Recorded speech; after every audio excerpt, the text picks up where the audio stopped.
Welcome to Personal Injury Marketing Minute. Welcome to the Personal Injury Marketing Minute, where we quickly cover the hot topics in the legal marketing world. I'm your host, Lindsey Busfield, the Vice President and Partner over at Optimize My Firm. Today, I'm joined by Brandt Bodamer, founder and CEO of Adduro.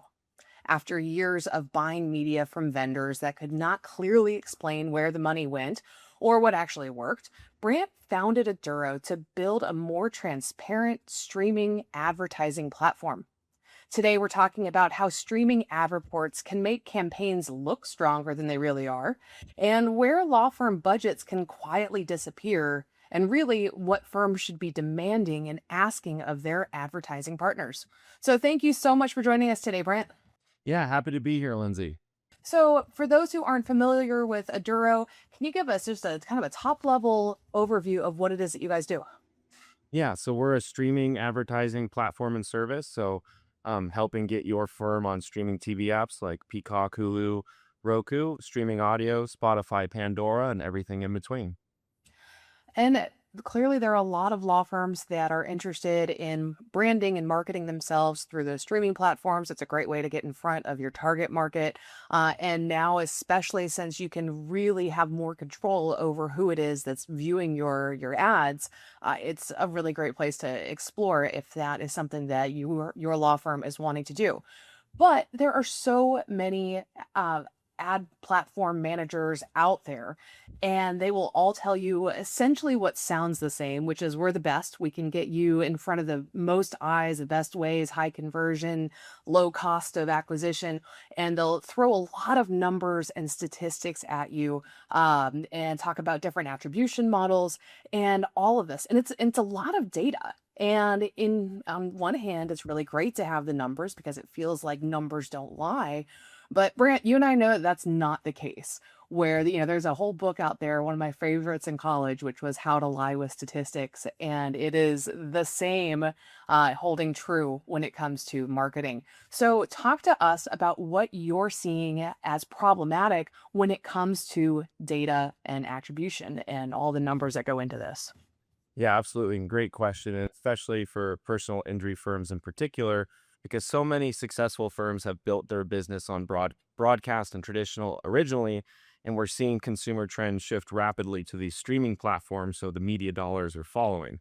And we're leaving a platform with, let's say, very cut and dry data in terms of when spots ran, call tracking numbers, kind of like what you had available, to a platform that has hundreds and hundreds and hundreds of data points available for every single ad that's run. So we're seeing media teams struggle with that transition just in absorbing the raw amount of data. And it leads a lot of opportunities to exactly what you described, to be able to manipulate this never-ending slew of data points to make it sound amazing.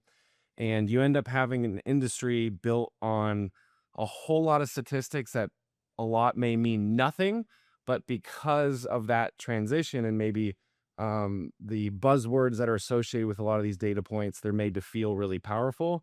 So it can be overwhelming for a lot of firms making that transition with their media dollars.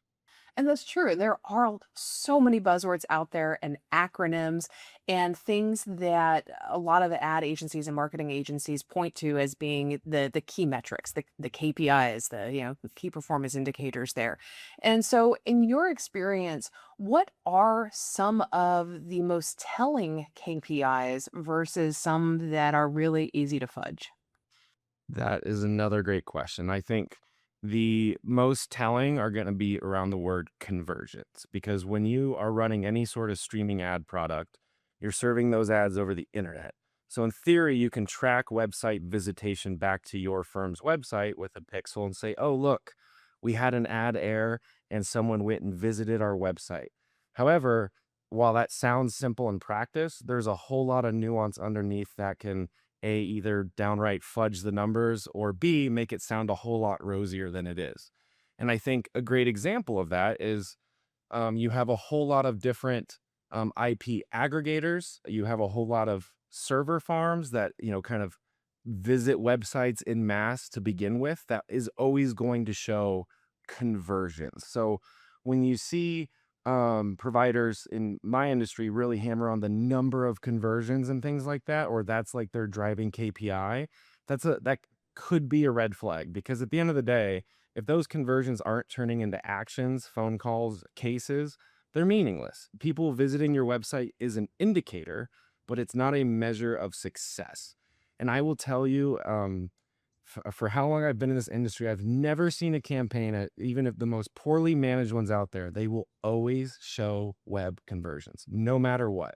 So if you have a campaign or a provider hammering on the amount of website visits you're showing, but nothing else to back that up, no increase in cases, call volume, anything to back that up, then either they're clinging on to the last thing they have that makes you feel good, or they just don't know what they're doing. Well, and I like that you pointed out, because web conversions and web traffic are it's symptomology, where it really isn't pointing to either a root cause or a result that you're wanting to see. And this is something that we see a lot here in the SEO world, where we have attorneys who are asking for what's their website traffic this month. Well, their website traffic, it's good to know. If, they have a huge decline, then that's probably a symptom of something being wrong, but it might also not be. And if they have a huge spike, it might be because there are a lot of people who all of a sudden got really interested in one page, or there was a really hot topic that month, but it didn't really necessarily lead to any new cases. Yeah. So it's really easy to get sucked into the symptoms and think that it's causal, but really, at the end of the day, if the phone isn't ringing, then the marketing strategy isn't worth its salt. And so this only gets more complicated. Yeah, as different marketing agencies work together, we have different marketing campaigns that we're running at the same time. And so looking at the attribution, because if somebody visits a website after watching a TV ad versus visits a website after looking at a billboard, or looks at it because of their SEO or because of their Google business profile, how is it on your end that you like to determine attribution? No, it's a great question. And I think your SEO example is so apt, because in a previous life before starting Enduro, I did full service digital marketing, and we would have examples of SEO campaigns that were generating a lot of traffic, but it wasn't actionable. And sometimes reducing traffic was how you increased, results, because meaningful traffic is what matters. And just to double tap on your last question real quick, a lot of providers will also point to the raw number of reach. We're reaching so many people, but again, if you're reaching the wrong people, then it's wasted dollars. To your point about proving attribution, or what are those measurable things? So one of the reasons we started Aduro is because of this kind of overabundance of data and picking, oh, this is showing results, we're reaching so many people. And with my background in digital marketing, as you know, with like a PPC or SEO campaign, you're literally looking at the web forms that are coming in. And since this ecosystem is built in a similar sense, over the internet, it's like, why can't we have that same level of data? So we've built a number of different tools that provide much more clear insight into the actual leads coming in, rather than just focusing on web traffic. I'll give you a quick example. We have a new partnership with CallRail, so that if the IP address from that tracking number matches an ad we've served, we can literally tie that into that phone call. So instead of just pointing to a number of website visits, we can say, here are the exact phone calls that were driven by these ads. But where it gets challenging, and with any challenge, is where the good teams succeed and grow, more than their competition, is, to your point, taking in all of those different channels and trying to discern which one drove that actionable lift. Or if I have billboards, SEO, and CT streaming campaigns running, which is the one driving it? They might have seen all of them. And I think that's always going to be the $1 million question. But another advantage in our world is, we talk about audience targeting, things like that, but we like to leverage geographic targeting. So splitting very particular, like, zip code lists to say, hey, we're going to divide your DMA into quadrants. We're going to target one of them to start. And then when we have that actionable data and we can compare it to a control variable to say, hey, it's a 12% increase in call volumes, and we can associate these conversions with those specific calls, that's what starts to give you much more meaningful data. A dirty trick in this industry is, if you want to, even if you had all the setup we had, like the call rail one you described, the easiest way to show conversions is just reach one person every time for a month. And then no matter what, if they convert, you're going to show that as a conversion. So I- that's where it gets murky, where a lot of providers will say, yeah, spend $5,000, target the whole city, reach every household one time. So no matter what the action they take, you're going to take credit for it. So it comes down to proving that measurable lift rather than just taking a web-based conversion. I think really good providers and marketers out there can tie all of that together to craft that singular narrative that shows it all working together rather than leaning on one of those data points. Well, and I really like that quadrant approach because you can try different things in different markets. And if you have really similar market segments and similar demographics, and if you're running PPC and ads in one quadrant and, while focusing on, SEO for, for bike accidents or for car accidents, and then in a different quadrant, you're running a different combination. Because at the end of the day, none of these marketing campaigns are working in isolation. There, is this leads to that, this leads to that, but it's how well do they all work together? And that's where that data really needs to be comprehensive and making informed decision as opposed to people just fighting over credit for who gets credit for, a particular lead.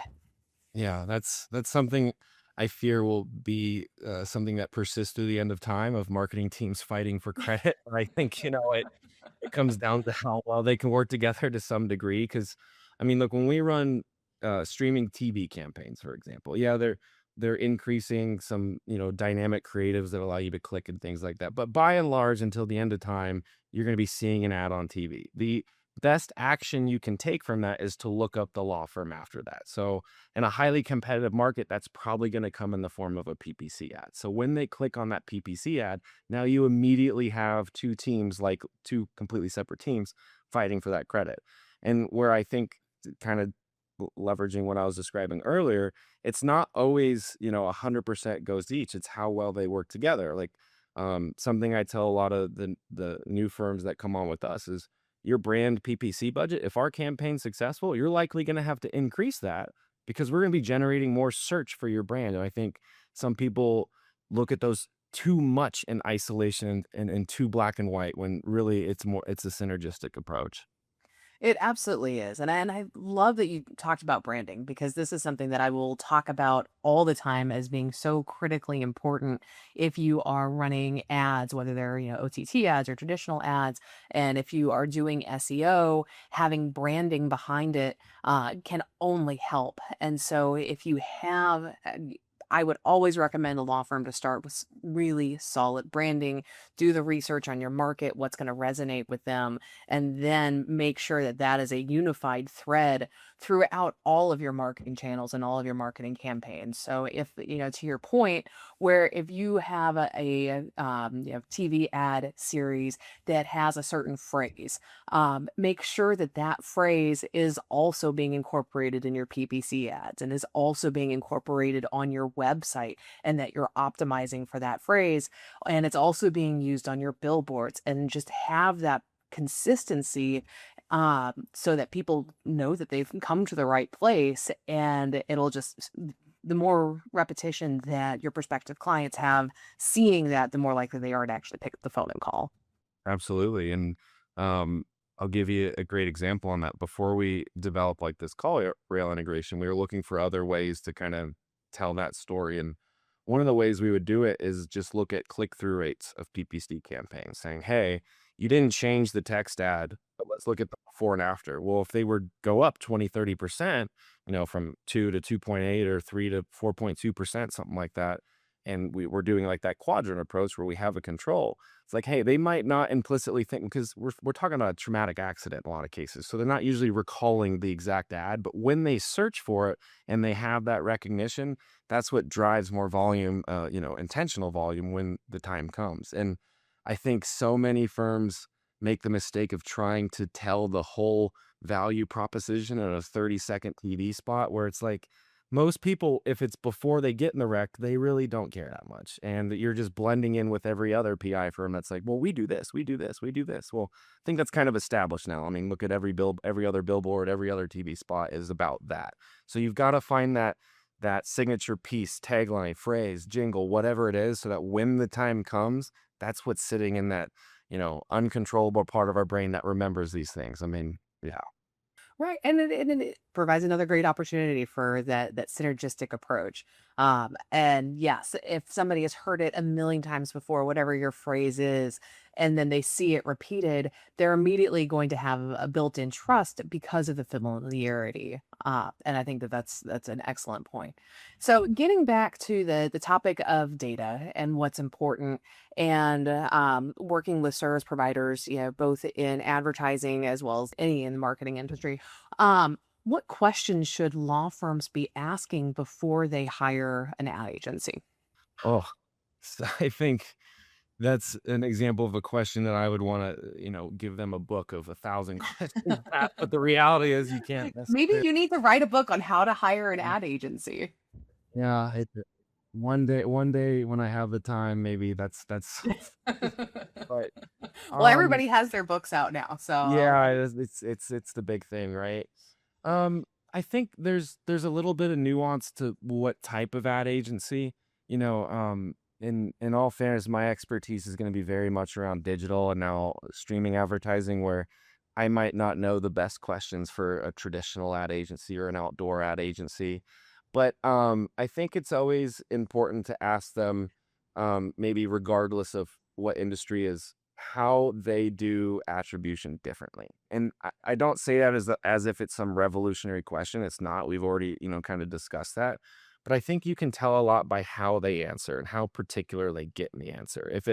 You kind of have to have like a buzzword ratio. If it's too heavy on that ratio, then it's likely to be a lot of smoke and mirrors. If they have a very poignant answer, and I think a good thing in any situation is the better they can simplify a complex answer, the more expertise they carry. So I think asking some of what we might just perceive as generic questions and not necessarily looking for how long and detailed it is, but how quickly can they get a complex topic across in a simple fashion. That always um, gives me a much higher level of confidence of expertise there.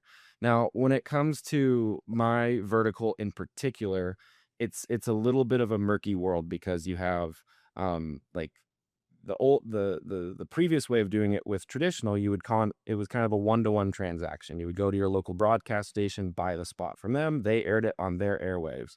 Whereas now you have all these different streaming apps on different manufacturers of televisions, and you have this jumbled chain of transactions where you don't have that like simple verification, in terms of I could just turn on my station later night, see the spot. Like that doesn't exist anymore with streaming. So as much as I want to give you about 1,000 questions to ask, I would ask them their perception on ad fraud and what they do to mitigate it. And the reason I say that is there's a lot of large third party tools out there that are kind of uh, well known and used for these types of answers.